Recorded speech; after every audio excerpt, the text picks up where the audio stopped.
Hannah Arendt e a banalidade do mal. Uma análise desta normose à luz da bioneuroterapia. Você já percebeu como a maior parte das pessoas não pensa? Sim, você escutou certo. Não pensa. Apenas repete, consome, obedece, corre para pagar boletos, segue manuais invisíveis de como se vestir, como amar, como sofrer, como morrer. É isso que Hannah Arendt chamou de banalidade do mal. Não o mal épico dos filmes, da Bíblia, não o diabo de chifres. O mal banal. O da secretária que carimba papéis que mandam crianças para a morte. O do cidadão de bem que fecha os olhos diante do vizinho humilhado, da esposa espancada. O mal que se veste de normalidade. O mal que eu chamo de normose. E é aqui que a bioneuroterapia entra, não como uma resposta pronta, mas como uma lente, um martelo, que quebra essa crosta invisível que cobre nossas consciências. Porque a normose é uma doença invisível, elegante, silenciosa, que transforma a gente viva em zumbis sociais, em repetidores de discursos prontos, em corpos que vivem, mas não habitam a própria carne. A Arendt nos mostrou que Eichmann, o nazista de gabinete, não era um monstro, ele era comum, medíocre, um funcionário exemplar que jamais questionou ordens. E esse é o verdadeiro perigo. O mal não precisa de fúria demoníaca, precisa de pessoas que não pensem. A normose é exatamente isso, a adaptação cega ao que todos fazem, a covardia travestida de normalidade, o status quo erguido como religião. É a advogada bem-sucedida que troca a alma por prazos processuais, é o executivo que acorda às 5 da manhã para correr na esteira, mas nunca correu para dentro de si mesmo. É a mãe que reproduz os mesmos gritos que recebeu de sua mãe, achando que isso é educar. Arendt, Nietzsche, Fanon, Goethe, Dante, todos eles já apontaram. A maior tragédia humana não é a violência explícita, mas a mediocridade bem vestida. Spinoza já dizia, a liberdade não é o direito de fazer o que se quer, mas a capacidade de compreender o porquê de se querer. Mas quem ainda pergunta porquê, em tempos de respostas prontas do Google? A bioneuroterapia olha para esse teatro invisível e pergunta o que o teu corpo está encenando daquilo que você não ousa pensar. A gastrite crônica é um silêncio engolido. A insônia é a mente que se recusa a descansar porque não suporta o vazio e precisa de atenção para si mesma.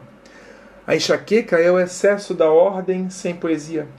A ansiedade é o fantasma de todas as escolhas que você nunca ousou fazer. Cada sintoma é um telegrama da alma. Acorde. Você não está em exílio. Ou melhor, você está em exílio dentro da tua própria vida. Na África, antes da colonização, havia um princípio claro. Quem não dança, adoece. Porque dançar é devolver o corpo à comunidade e à terra.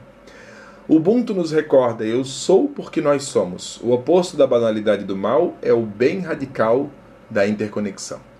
Platão, Confúcio e os ecos da normose nos mostram tudo isso.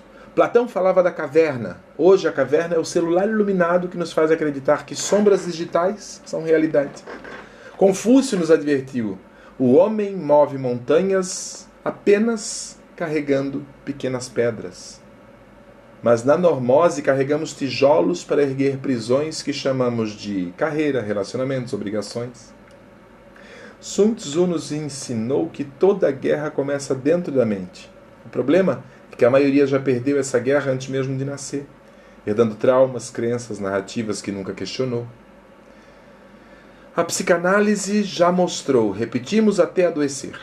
Freud chamava de compulsão a repetição.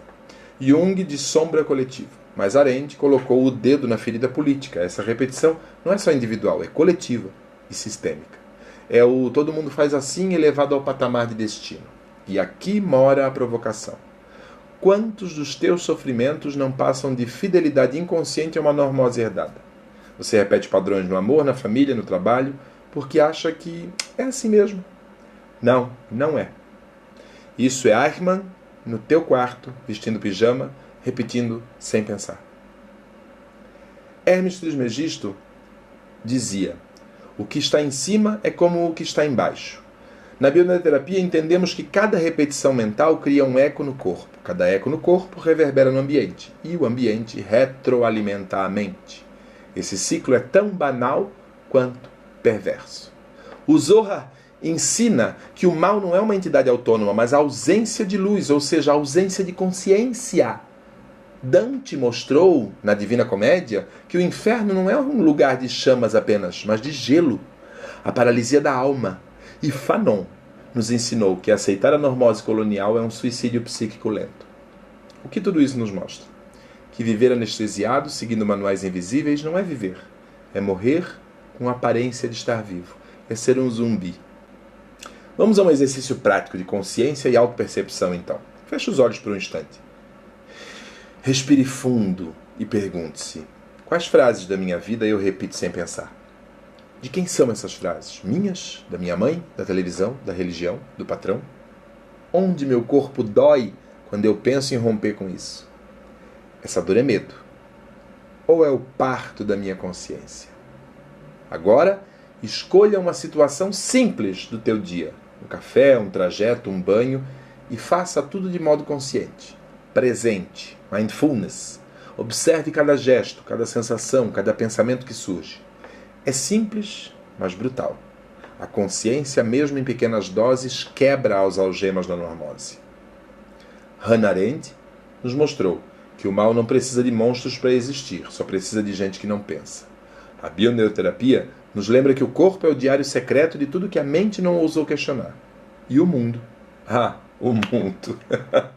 Não muda com revoluções sangrentas, mas quando um ser humano decide olhar-se no espelho e dizer: não vou mais repetir. O bem radical não é ser santo, mas ser consciente. É dançar quando todos estão imóveis, é questionar quando todos estão calados, é amar quando todos se protegem atrás de muralhas. A normose é o gelo que paralisa, a consciência é o fogo que liberta. A escolha, como sempre, está em suas mãos.